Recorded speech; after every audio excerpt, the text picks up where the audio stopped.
Hey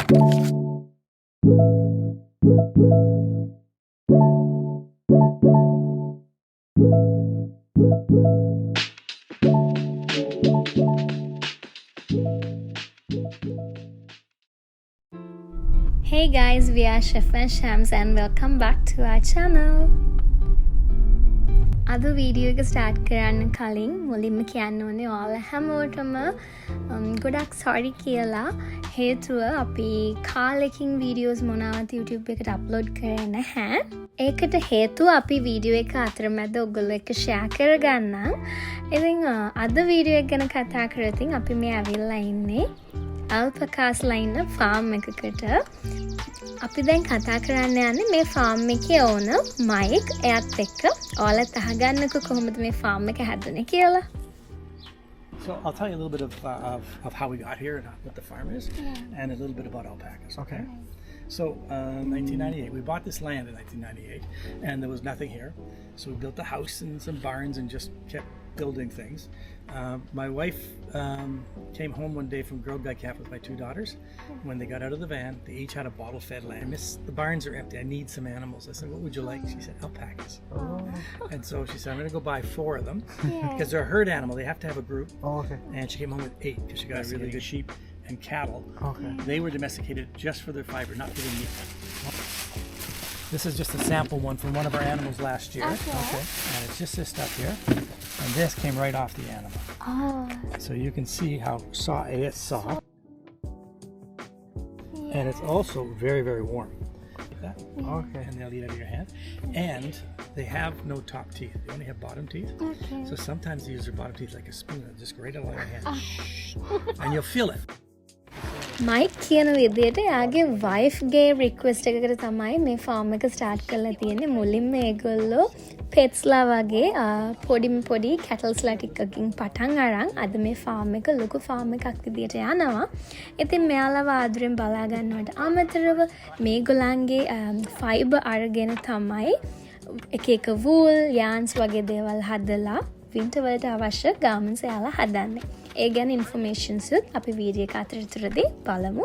Now it's the time to feed these guys. ඉතින් අපි යනවා ඇතුළට මෙයාලට ෆීඩ් කරන්න. පෙනුමෙන් එළුව වගේ හිටියට මෙයාලා ඒගොල්ලන්ට වඩා ටිකක් වෙනස්. ඇත්තටම alpacasලා කියන්නේ හරියම shy but curious animalsලා ජාතියක්. ඒත් එක්කම තමයි එයාලා කැමතිලු අතෙන් ෆීඩ් කරද්දි කන්න. ඒ වුණාට කිසිම වෙලාවක එහෙම කඩල් කරන්න පෙට් කරන්න කැමති ඇනිමල්ස්ලා ජාතියක් නෙමෙයි. Others aren't at all. So somebody asked if this was I'm gonna go here. They asked if it was a petting zoo. ඒ කොහොම වුණත් මයික්ට එයාලා හරිම attentive. ඉතින් මයික් යන පැත්තට එයා කතා කරන විදියට ඒගොල්ලෝ ඒ හැම දෙම ඔබේ කරනවා because they know Mike is the owner. There was a pregnant alpaca also. I think Mike හැමෝටම නම් දාලා තියෙන්නේ. ඉතින් ඒගොල්ලෝ ගැන තමයි ඔය එක එක්කෙනාගේ qualities ගැන අපිට එයා identify කරන්න ඒවා කියලා දෙන්නේ.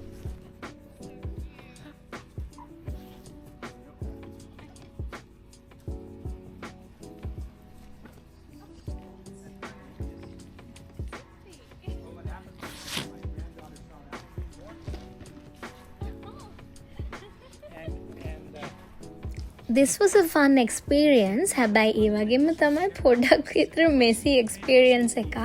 හේතුව ඉතින් මේගොල්ලෝ කද්දි එකපාරට sneeze කරනවා, එකපාරට ඒගොල්ලෝ lick කරනවා. ඉතින් ඒ වගේ එයාලා I think ඒ කන විදිය. But overall it was a very nice experience for us. අපි ඇත්තටම කවදාවත් alpacasලාව මෙහෙම දැකලා නැහැ ළඟට. She sat down. So this one, Gwyneth, is pregnant. Yeah.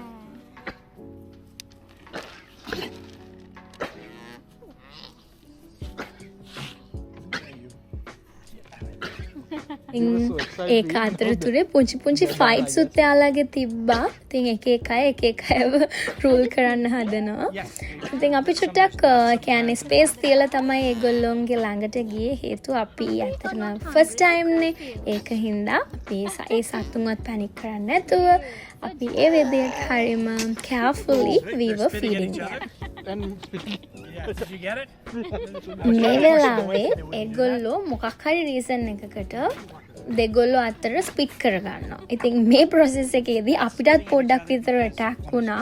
හේතුව ඒක යාළගේ කියන්නේ එක්කෙනෙක්ව රූල් කරන්න ඒගොල්ලෝ යූස් කරන විදියක් කියලා තමයි මයික් කිව්වේ. however දැන් අපි almost මෙයාලට ෆීඩ් කරලා ඉවරයි. ඉස්සරහට අපි තව ටිකක් යනවා. මොකද මේ ඇල්පකාස්ලට අමතරව තව පුංචි පොඩි ගෑන් එකක් ඉන්නවා. එයාලවත් මයික් දැන් අපිට ඉන්ට්‍රොඩියුස් කරන්න හදන්නේ. They have better hairstyles. So that's Martha. She's pregnant. Oh, she's also the brown one, right? Right there. Yes, she's pregnant. Lady A, the big white here, is pregnant. Okay. And that Lady A, that big white, this was her baby from 2 years ago. Her name is Daisy, as you met. Yeah.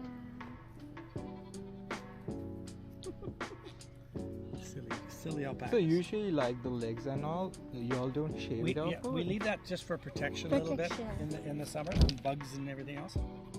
Some of them don't have anything to keep because it's hard to get. අද අපි ඇවිල්ලා ඉන්න මේ farm එක මං කියවන ඉස්සලා කිංස්ටන් වල තියෙන්නේ කියලා. So මේක ඇත්තටම ටොරන්ටෝ ඉඳලා 3 hours වගේ drive එකක්. ඇත්තටම අපිට මේ ෆාම් එක ගැන දැනගන්න හම්බුනේ social media වලින්. Mike and his wife ඒගොල්ලෝ හරිම generous couple එකක්. මේගොල්ලෝ ඇත්තටම කිසිම කියන්නේ මුදලක් බලාපොරොත්තුවෙන් රන් කරන ෆාම් එකක් නෙමෙයි මේක. එයාලා ඇත්තටම මේ සතුන්ව ආදරෙන් බලා ගන්න ගමන් මෙයාලගේ ඒ කියන්නේ ඇත්තටම මේ සතුන්ගේ ඇඟේ තියෙන excess fibers ඒවා කොහොමද අයින් කරන්න ඕනේ. නැත්නම් ඒවා ඒගොල්ලන්ට අමාරුයි. ඉතින් ඒ අයින් කරන fiber ඒගොල්ලෝ මේ ගමේම ඉන්න workersලට ඒ කියන්නේ සල්ලි උපය ගන්න ඒ process එකට ඒගොල්ලන්ව යොදා ගන්නවා. Older than Ava, who's right behind us here. ගිය දවස්වල නම් මයික් කිව්වා මේකට එහෙම entrance fee එකක්වත් වෙන මොනවත් additional charge එකක් නැහැ.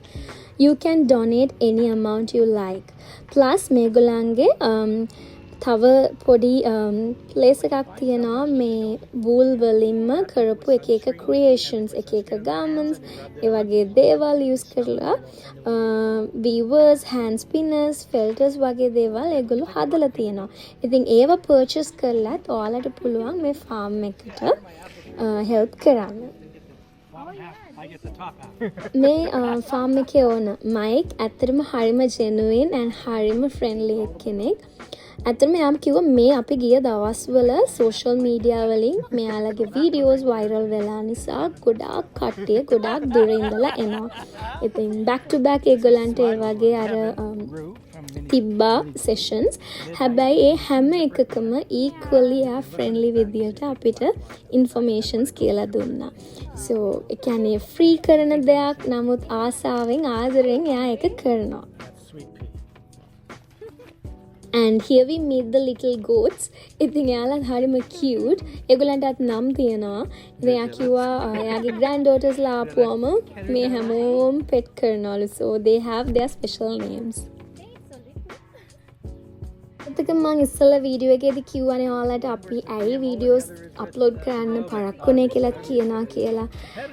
අතරම රීසන් එක තමයි අපි දෙන්නම අපේ work life එකත් එක්ක ගොඩාක් busy වුණා. ඉතින් ඔයාලා දන්නවා කැනඩාව කියන්නේ කැනඩාව විතරක් නෙමෙයි ඕනම රටක්. ඉතින් ඒක රටකට ගියාම settle වෙන්න කල් යනවා. ඒ වගේම jobs හොයාගත්තම ඒ work life එකයි family life එකයි හැමදේම balance කරගන්න පොඩ්ඩක් අමාරුයි. But then again අපි ගාව ගොඩාක් videos තියෙනවා yet to upload. අපි හිතුවා කොච්චර පාරක් වුණත් we must share with you guys all our videos. ඉතින් ඉස්සරහටත් අපිත් එක්ක මේ support එකත් දීලා එකතු වෙන්න කියලා අපි ඔයගලන්ට request කරනවා. දැනටමත් ඔයගොල්ලෝ subscribe කරලා නැත්නම් අපේ channel එක subscribe කරලා අපිට support එකක් දෙන්න. අපි අතර මේ video සිංහලෙන් ආසාවෙන් කරන්නේ අපේ ලංකාවේ අයට මේක reach කරන්න just to share our memories and our experiences. And usually like do they allow you to touch or? Oh, goats are fine. ඉතින් අතරම මම ඉස්සෙල්ලා කිව්වා වගේ මේ farm එක එහෙම ලොකු farm එකක් නෙමෙයි. ඇල්පකාස්ලයි මෙන්න මේ පුංචි ගෝට්ස්ලා ටිකයි තමයි මේ ෆාම් එකේ ඉන්නේ. ඊට අමතරව මේගොල්ලන්ගේ ද පකාශක් කියලා පොඩි ෂොප් එකක් තියෙනවා. මම කිව්වේ අර ඒගොල්ලන් කරපු එක හෑන්ඩ් වර්ක්ස් ඒ වගේම ගාමන්ස් වගේ දේවල් ඒකේ අපිට පර්චේස් කරන්න පුළුවන්. අපි ඒක ඇතුළටත් යනවා දැන්. අපේ වීඩියෝ එකත් එක්ක එකතු වෙලා ඉන්න. ඉතින් මේ ඇල්පකාස්ලට ෆීඩ් කරන ටයිම් එකක් තියෙනවා. ඒ ටයිම් එකට එයාලා දන්නවා මයික් එනවා. ඒ වෙලාවට තමයි ඒගොල්ලෝ ඒ පැත්තට ඔක්කොමලා එකතු වෙන්නේ. So discipline wise actually they are very good animals. ඉතින් ඕන කියන හැමදේම අහගෙන ඒ විදියට ඒගොල්ලෝ ඒවා කියන්නේ follow කරනවා. දැන් ඒගොල්ලෝ කාලා ඉවරයි, tummy full, so they are going back to their habitat. ඒගොල්ලෝ freely ඒතන ඉන්නවා. දැන් අපි යන්නේ ඇල්පකාස්ලාගේ ෂැක් එකට. ඒ කියන්නේ එයාලාගේ වූල් වලින් හදපු එක අයිටම්ස් පර්චේස් කරන්න තියෙන ෂොප් එකට. මම ඉස්සෙල්ලා කිව්වා වගේ මේ විලේජ් එකේම අය තමයි මෙතන වැඩ කරන්නේ. හේතුව මයික්ට ඕන වුණාලු ඒගොල්ලන්ටත් ලිවිං එකක් හදලා දෙන්න. And this is me mapping Sri Lanka on the guest map.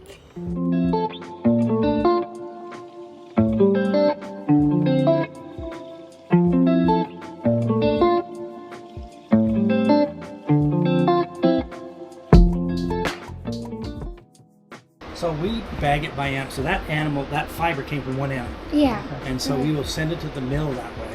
And then they'll send us back. This is from that? No, this is from another girl. Her name is Matilda. මේ ඇල්පකාස්ලගේ wool තමයි ඔය එයා පෙන්වන්නේ. ඉතින් මේවා ඔය විදිහට process කරලා ඒ වූල් වලින් තමයි ඔතන තියෙන ගොඩාක් අයිටම්ස් හදලා තියෙන්නේ. ඒත් එකම කියන්න ඕනේ සාමාන්‍යයෙන් ෆයිබර් ඇනිමල්ස්ලා කියපුවම ෂීප්ස්ලා ඒ වගේම ඇල්පකාස්ලා ගෝට්ස්ලා මේ ගොඩක් අය ඇතුළත් වෙනවා. ඒ වුණාට ඇල්පකාස්ලාගේ ෆයිබර් වලින් හදන මේ අයිටම්ස් වල ස්පෙෂල් දෙයක් තියෙනවා. ඒක තමයි මේවා සාමාන්‍යයෙන් අනිත් ඒවට වඩා 5 times warmer කියලා තමයිලු කියන්නේ, and they are very expensive. So they make all of this stuff up for us. When we send the bags, we get all the yarns back. ඒ වගේම තව fun fact එකක් කිව්වොත් alpaca yarns ඒ වගේම garments hypoallergenic ඒ වගේම sheep wool වලට වඩා මේක ගොඩාක්ම warm yarn ජාතියක්.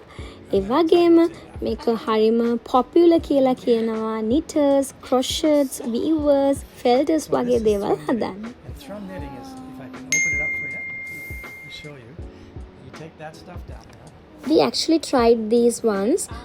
කියන්න ඕනේ අනිත් කියන්නේ අපි use කරන day to day දේවල් එක බලද්දි මේවා හරිම warm ඒ වගේම quality wise it's really good. Only thing is they are very expensive like I said. ඒත් එක්කම මේගොල්ලෝ ගොඩක් වෙලාවට මේ products අනිත් countries වලට ඒගොල්ලෝ export කරනවා. Yeah. I can see the ඉතින් අපිට පුළුවන් විදිහට contribution එකක් කරා මේ farm එකට. ඔයාලත් අනිවාර්යෙන්ම Toronto වල ඉන්න කෙනෙක් නම් try to go there. අනිවාර්යෙන් make sure you all call and book an appointment with them first before the visit.